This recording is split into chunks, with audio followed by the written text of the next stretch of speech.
Hello my gorgeous weight wanters, and welcome back for another video. Now, if you are tired of wondering what you need to eat when it comes to your weight gain journey, if you're always thinking, what are the foods that I need, what are the meals that I need to start gaining weight and to start seeing progress, this video is for you. Okay, so stick around because I am going to be going in full detail on everything you need to know about food and weight gain, because this truly is one of the most common questions we get asked. And after our last video on 25 high calorie weight gain snacks, it got such a good reception. You guys really loved that video. So I thought, why not do a full video with a full breakdown on everything you need to know when it comes to food and gaining weight. Now, I've got my notebook here today because honestly, I've got a lot to get through. I have a lot of notes, so let's just get straight into it. Before we even dive into food, I just want to go through a few misconceptions and a few things you need to know when it comes to food and gaining weight. So first of all, let's really touch in with the basics. What kind of foods do you want to be focusing on when it comes to your weight gain journey? The answer to that is calorie dense, but also nutrient rich foods.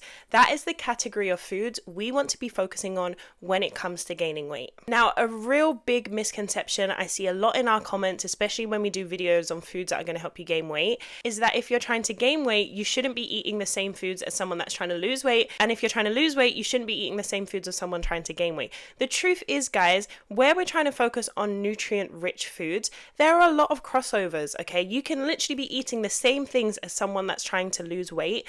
The key focus and the main difference is your portion size. So I'm just going to give you an example of a few popular foods that you would see on someone's weight loss plan, but that you also would see on someone's weight gain plan. I'm going to show you the difference in calories when it comes to portions. So our first example is avocado, right? You see avocado everywhere. I love avocado. I probably have at least one avocado a day, but it's also something you'll see quite often when it comes to people wanting to lose weight. Now, a quarter of an avocado only has 64 calories, okay? This is great for someone that's trying to lose weight. Even half an avocado for, again, someone that's trying to lose weight is 124 calories. But if you're trying to gain weight, I'd recommend trying to have a whole avocado where you can, if you're adding avocado into your meals or your breakfast. And a whole avocado has 248 calories in. So if you're having avocado on toast for breakfast, maybe someone that's trying to lose weight, they're going to have one slice of toast and maybe a quarter or half an avocado, and that's going to equal to the total calories over here. If you're someone that's trying to gain weight, maybe you're going to have 2 slices of toast and you're going to have a whole avocado. The weight gain portion is very easily more than double the calories than the weight loss version, even though we're using the same food. So like I said, the key difference is your portion size. Another example is scrambled eggs, okay? If you're having 2 scrambled eggs, and this is without adding any milk or any oil, etc., with it, you're just talking about the calories of the eggs alone. 2 scrambled eggs is 134 calories with 12 grams of protein. Now, if we're having 4 scrambled eggs for our breakfast or for our lunch, this is 268 calories with 25 grams of protein. So you see how both eggs can be used when you're trying to lose weight, when you're trying to gain weight. The difference is the quantity, the portion size, because that is of course going to affect the amount of calories that you're consuming. Hummus as well, one of my favorite weight gain foods, because I can have so much hummus in a serving. I could honestly have like half a pot of hummus with ease with some pita bread, and that is a lot of calories. But if we're just talking about a small portion, maybe around 30 grams, that's only around 92 calories. But if you have a heaped tablespoon of hummus, that's around 60 to 70 grams. That then turns into 215 calories. So as you can see, ladies, it's not just about the food, it's about the quantity and the portion size of the food that you're having. That is going to affect whether you're going to be losing weight or gaining weight. And a high calorie food doesn't always mean that it's going to be high in protein too. The two don't automatically go together. So it's important, especially if you're in the gym and you're training, to try and look for those foods that are high in calories and also high in protein. Something like eggs, something like peanut butter are foods where they're both calorie dense and protein rich as well. Now, a next question that I get asked quite a lot is how much protein do you actually need to gain weight and build muscle? The rule of thumb is that you want 1.6 grams to 2 grams of protein protein per kilogram of your body weight. So I am 75 kilograms at the minute. So that means I would need around 150 grams of protein on the higher end to make sure that I'm hitting my protein goals. If you're not actually in the gym or training at home, then I would probably recommend you go towards the lower end to the 1.6 to 1.7 grams of protein per kilogram of body weight. But if you're in the gym, definitely I would just say it's easy to just go 2 grams of protein per kilogram of your body weight. The next misconception, is it easier or should you just focus on eating junk food to gain weight? Honestly, the short answer is no. Am I saying that you're not going to gain weight if you just focus on junk food? Absolutely not. But here's a few things that can happen. One, you're going to gain fat in the areas that you don't really want it, okay? I know for myself, when I was really skinny, I didn't mind putting a bit more weight around my stomach area or a little bit more weight around my face because I just felt like everything was really skinny. Like, I didn't even mind having a little belly if it meant that I was going to gain weight. But you're more likely to gain fat, like I said, not necessarily good lean body mass in the areas where you don't really want to, right? You might not necessarily actually see the weight in your glutes, in your legs, in your arms, in your body overall. You're just going to get fat deposits in areas that you may not actually want it. And also, a story that I always share, when I first started tracking my calories and was at the beginning of my weight gain journey, whenever I wasn't close to my calorie target, literally at the end of the day, I would eat a packet of digestive biscuits or half the packet, whatever it was. A packet of digestive biscuits was like my go-to. If I was still quite far away from my calorie goals, I just eat a packet of digestive biscuits and be like, boom, reach my calories, perfect.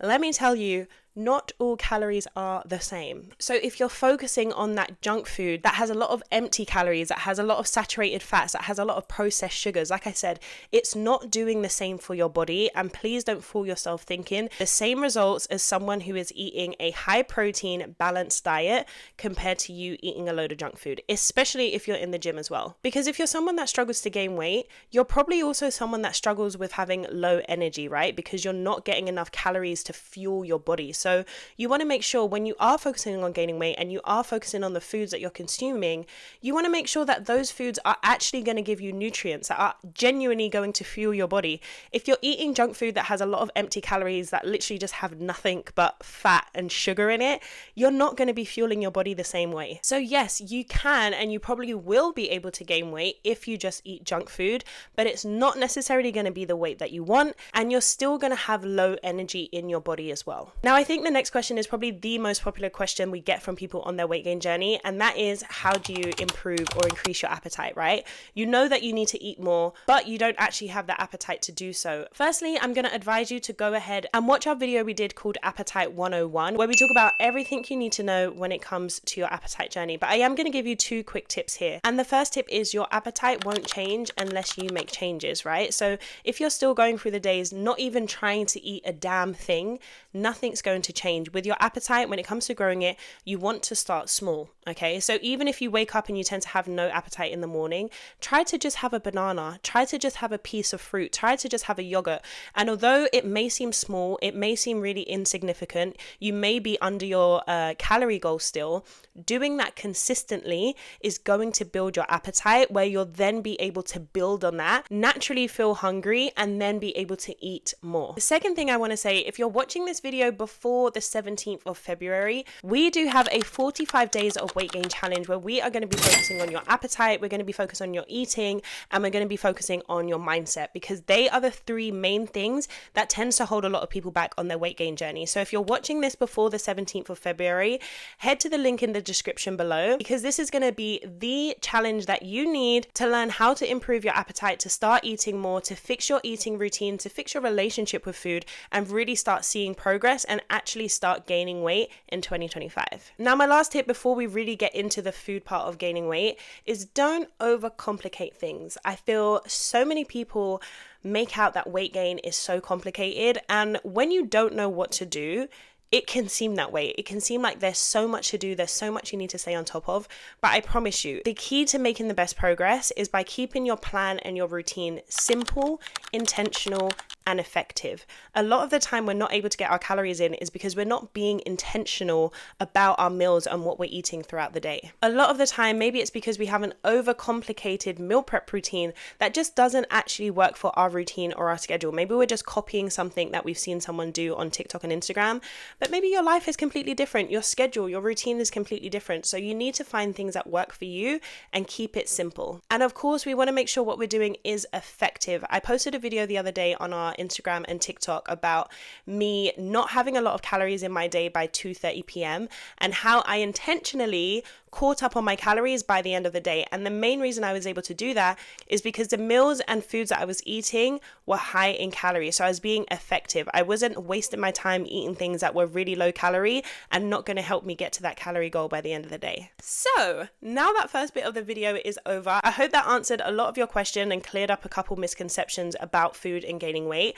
Now we're going to get into the real tea about the specific foods that are going to help you on your weight gain journey. So listen up and get your notebooks out. So firstly, we're going to focus on your protein sources, okay? I'm going to put some images up with their calories per 100 grams around me as well as I'm going through. So first of all, your meat options, you've got chicken, turkey, salmon, beef, and eggs. These are your main meat options when it comes to gaining weight. So these are the kind of meats that you want to be focusing on that are, of course, high in protein and high in calories that are going to help you gain weight. And again, remember, your portion size is really key when we're talking about weight gain here. Two really high protein dairy options is Greek yogurt and cottage cheese. For me, cottage cheese, you will not see me eating. If it's something that you like, I love that for you. Keep going because it is going to help you on your weight gain journey. I'm definitely a Greek yogurt babe. I honestly have Greek yogurt most days, and I have that with a high protein granola and maybe a piece of fruit, and that's my first breakfast for the day. And then we've got your plant-based options as well. Tofu, lentils, chickpeas, and black beans. These are plant-based proteins that are going to give you a lot of protein and are pretty good when it comes to calories as well. If you do eat meat, these are also great add-ons that you can add to your meal to give you more protein, to give you more calories. So maybe if you're making a meat curry or a meat stew, add some chickpeas in there, add some lentils in there as well to get an extra boost of calories and protein. Maybe you're going to put a little bit of black beans on the side of one of your dinners. There's ways that you can kind of use these as add-ons also to get more calories and proteins into your meals. Now we're going to talk about carbohydrates. So first of all, you've got rice, you've got pasta, you've got potatoes and sweet potatoes as well. These are like your core carbohydrates ingredients, right? And of course, they're great for gaining weight. I would suggest on your weight gain journey, as you're building up your calories and you're building up your meals, try to have 2 to 3 carbs when it comes to dinner. So maybe if you made a pasta dish, maybe try and add some garlic bread with that. There's times where I might have potatoes, but I might also have mac and cheese with my meal as well. So you can switch up the quantity of carbs you're having to, of course, increase the overall calories of your meal. But these aren't the only carbs that you can focus on. You've also got oats, which is a great breakfast for protein, really easy to get extra calories in there from your add-ons as well. You've also got quinoa, bread, and plantain as well. So I'm Caribbean. I grew up eating plantain, and plantain is something that I love. I have with most of my second breakfast when I tend to make a bigger breakfast, but it's also something that you can add into dinners like stews, curries, etc. You can do boiled plantain, you can have fried plantain on the side. These are some different carb alternatives that are also going to give you calories. Now we're going to talk about your healthy fats. Don't forget or underestimate the power of your healthy fats as well. Like I said, for me, avocado is genuinely something I have pretty much every day. If I don't have at least half an avocado in my day, I don't know what went wrong there. But I love avocado, and because I know that it's so calorie dense, especially having a whole one, I make sure that I prioritize having that with at least one of my meals throughout the day. Another healthy fat is nuts. And guys, like I said earlier, just because you don't like one or a couple things, it's not all doom and gloom. I hate peanut butter. You will never catch me having peanut butter. I literally despise it. But if that's something that you love, focus on trying to get that into your meals, into your day more. Beside nut butters, you can also obviously just have nuts by themselves. So you've got almonds, you've got cashews, and cashews is something, if you don't like nuts, cashews is something that I can put into my smoothies because when it's blended down with everything else, you don't taste them. So if you're not a huge fan of nuts like me, cashews is something that I would suggest you use in smoothies because it really doesn't have a strong taste at all. And then you've got your seeds. You've got your chia seeds, your flax seeds, your hemp seeds, and these are all high protein seeds that you can either have as a snack or you can put them into your smoothies as well. Lastly, in our healthy fats category, we've got things like olive oil and coconut oil as well. This I feel like is something really underrated that people often don't think about. So I love having salads with my meals at the minute. I'm really in the last year been trying to focus on making sure that I'm getting my fruits, my vegetables in throughout my day. So when I'm making my salad, I always add about 1.5 tablespoons of extra virgin olive oil in with my salad. This alone adds about another 150 calories to my salad, and it's not necessarily extra food, if that makes sense. It's just a part of the dressing, so it doesn't feel like you're eating more by adding that little bit of olive oil in with my salad. Now to wrap up, I want to talk about your liquid calories. Now this is something I'm sure I've spoken about in every single one of our YouTube videos. Smoothies are going to make things easier for yourself, and if you're here, I want you to get into the mindset of making things easier, not harder for yourself. Working smarter, not harder. And drinking your calories is a perfect way to do this, especially if you're a busy girl, especially if you're someone that maybe does night shifts or you do shift work. Drinking your calories, maybe when you're on your feet and you don't have a lot of time to sit down and actually eat a meal, is going to save you and help you stay in a calorie surplus. We have done another video about smoothies, so please do go and check that out if you haven't seen it already. But just to give you a quick breakdown, when it comes to your smoothie, you want to have your base calories, right? So this could be something like oats, this could be peanut butter, this could be avocado, this could be dates. This is going to be kind of like the base thing that we're going to be getting your calories from. And then you want to add in your fruit, your veg. So I always recommend getting frozen fruit, because if you're buying fresh fruit for your smoothies every day, then honestly in this economy you just must be a rich girl, okay? Frozen fruit is a lot cheaper and of course lasts longer as well. So you can add in your frozen fruit, whatever mix you might want to use. Then you're adding in your milk. I'm not dairy free, but I don't drink cow's milk. So in my smoothies, I use almond milk. So even if you're lactose, even if you don't have dairy, it's still possible for you to make high calorie smoothies, okay? Don't let that put you off. And then you've also got add-ons that you can add, things like honey, things like chia seeds, things like nuts or cashews, etc., to add a little bit of extra calories in there as well. So that's a full breakdown of some of the main foods that you want to be including into your weight gain journey to help you stay in a calorie surplus with ease. And something I want you to remember when it comes to gaining weight is being intentional about your meals, setting up a meal routine that works for you. So I want you to literally sit and think down, okay, this is my calorie target for the day. I'm going to break that down into 4 meals. I'm going to break that down maybe into 3 meals and 2 snacks. Or maybe you're going to break that down into 3 meals and a smoothie. Find what works for you. For me personally, I'm someone that can eat a lot in one sitting. I don't really rely on snacks in my routine because I love a big meal. If you watch our Instagram stories, TikTok stories, you'll see I can eat a big fat burger meal, okay? So that's where I tend to focus on getting the bulk of my calories with. And if I'm in the gym, I'm making sure that I'm having a smoothie as well. But maybe you're someone who doesn't have the time because of your work schedule to eat big meals, so maybe you snack more throughout the day. Find what works for you. Break down your meals throughout the day, break down the timings that you want to be eating every day, and try to stick to that schedule. The more you build up a routine of eating foods at the same time, better your body is going to adjust and then be able to build your appetite. You'll be able to eat more because you'll naturally be feeling hungrier. Woo! Ladies, please comment down below if you have any more questions regarding food and your weight gain journey from this video. And please let me know as well, what are some of your favorite meals? Because remember, this is a community of girlies that want to gain weight, so we're all helping each other. So if everyone comments one of their favorite meals or one of their favorite snacks, you can be helping and inspiring others that are watching this video and that are also commenting as well. But I hope you've learned a lot from this video. I hope you continue to gain this year, and as always, my lovelies, happy gaining.